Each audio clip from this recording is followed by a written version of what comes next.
very pleased to be invited to here today. And I think Paul has to be congratulated in organising this protest. Because it's not easy. Because our opposition doesn't seem to come from what you would expect as a Republican say of the community. Although there has been considerable opposition and attacks made on us, the Sandy Road community as a whole. I'm sure you've seen the posts on Facebook, what the return to Sandy Road as a bigoted vote and so on. But we're quite used to that from the public resources. Because they wouldn't like to see Sandy Road succeeding in any way. However, there is opposition from our own camp. Well, I'd say our own camp, you put that in quotes. And I can't understand it really. And I can't understand the abuse that Paul has been receiving. I mean, all Paul is doing, like so many young people in Sandy Road, is trying to save Sandy Road. It's trying to make Sandy Road work. Now, I have no doubt whatsoever that the House and Executive will continue their process of what they call drop-in clinics, where they invite the members of the public to go in and have a chat with them. And then come out of those clinics saying that they've listened to the people and they've done such and such a thing. Well, if they had been listening to the people, they wouldn't have come up with the plans, the provisional plans that they have made. They wouldn't have come up with them. And you know, the cover of their plans speaks volumes. A new opportunity for the city. A new opportunity for the city. We're not interested so much as a new opportunity for the city. What we're interested in is an opportunity for Sandy Road. And there's no doubt about it, unless you've got blinkers on, that this land here, this site, is going to be annexed from the rest of Sandy Road. By the way, it's something that's continuous, because if you look at Hope Street, for those who are old enough, like myself, who maybe are over 50, they remember what it looked like. They remember the houses, they remember the church, St Andrew's Church. That was a community. The other side of Linfield Road, the right hand side going up Linfield Road, that was a community. The only thing that's left is a Maranatha. But that was a community as well. And then here, oh by the way, there's a gentleman here today. He came from, I think, Railway Street, not right? I think it is, yeah. But anyway, this site here, the backbone of it would be Charles Street South. It would run through the middle of this site. And that is one of the most historic sites and communities, former communities in Belfast. It took me too long to give you the history of it, but I can assure you it is a valued history of very loyal, dedicated people who came from that locality. My wife and I worked for many years in the Emmanuel Mission, in a wee group called the Adventurers Club.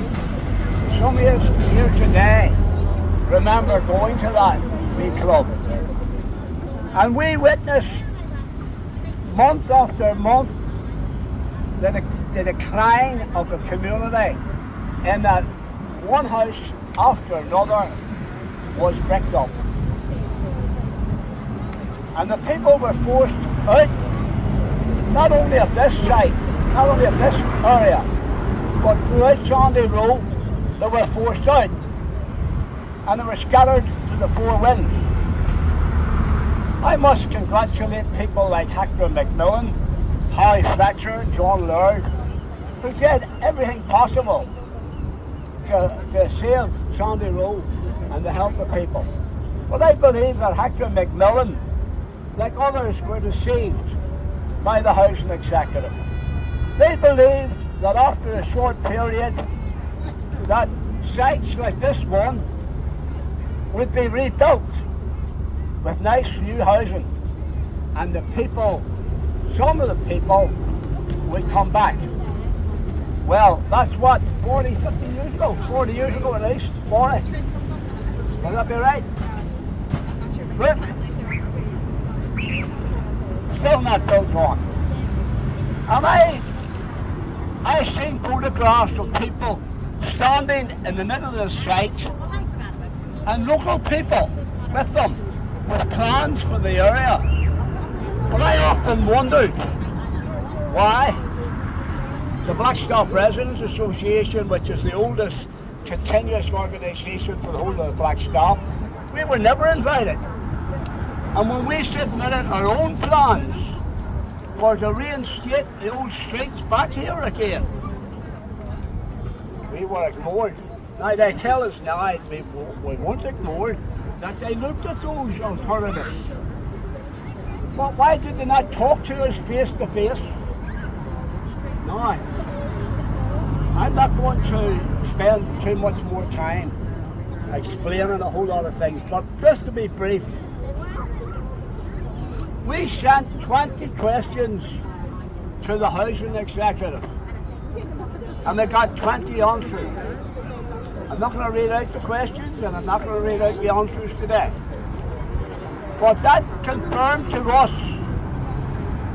that there's going to be no development here that would suit families. It's basically going to be mostly apartments, 10% commercial. And, you know, can you imagine a site like this in West Belfast and telling the people in West Belfast that they've listened to them and they're going to give them 6 townhouses. In other words, 6 houses that would suit families. Do you think they would be able to say that and get away with it in West Belfast? No, I don't think so. So why are we going to put up with it? Well, I would like to think that we're not going to put up with it. And today, although we didn't leaflet the area, we put it on Facebook, I'm pleased there's at least 25, maybe 30, maybe more here today. And that's great, because this is only a first, all right, Paul? This is only a first. This is the first shot over the bow. And, you know, we have asked for a meeting with Mr. Lyons. Mr. Lyons has refused to meet us, but he says he is spending time looking at what can work for Sandie Row. Well, I replied to him that while he's reviewing or considering what can be done for Sandie Row, why doesn't he involve us? Why doesn't he bring us down the table and discuss what can be done for Sandie Row? Now, as I say, we wrote 2 or 3 letters, long letters, to Mr. Lyons. He never replied to them. And then when he eventually did reply to them, he didn't answer any of the questions in the letters. So I put down, for his convenience and to make it easy for him, we took from those letters 10 questions that were asked that was contained in those letters. And it was sent, I think it was January. And here's a copy of the questions. I'm not going to read them all out today. But has he replied to them? No, he hasn't replied to them. So I can go on, but I want to finish up by saying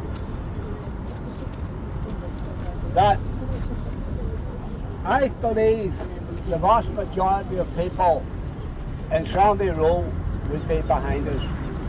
A Friday afternoon at 4 o'clock to get 30, 40 or whatever number of people present is tremendous. So we have to decide what we're going to do in the future. Now I know certain groups have been involved in working out what should be done for Great Victoria Street. And this part of Great Victoria Street is Sandy Row. But if you look at all the panels, there is no imagery, no proper imagery of Sandy Row. I think it's even got St Markish, picture of St Markish Chapel. I'm sure the people of Sandy Row attend that on a regular basis. But what we want to do, and I am going to ask you for permission to write the Department of Communities, Department of Infrastructure, to replace all these panels with imagery that reflects Sandy Row. Would you agree with that? And we've got to make sure that this site, the Hope Street site, that we will get our homes back, our houses back, our streets back, Norwood Street, Taylor Street, Windsor Street, and so on. And not stop there, but demand that houses be built on Linfield Road as well, and stop proposals for student apartments and all the rest. Do you agree with those thoughts? Yes. Any dissension? No dissension. That's great. Well, I'm going to leave it because I want you to get plenty of time to go and get your fish and chips and all Sandy Row. But I appreciate 100% your commitment and your loyalty, your dedication by coming along here on a Friday afternoon. And Sandy Row, by the way, the plans, I have certain things up my sleeve, not going to say, but we haven't finished. We have not finished. There's things ahead, so you look out for them. Anyway, traditional Sandy Row. What is our slogan? What is our cry? No surrender. No surrender. Narrators. No surrender. Thank you.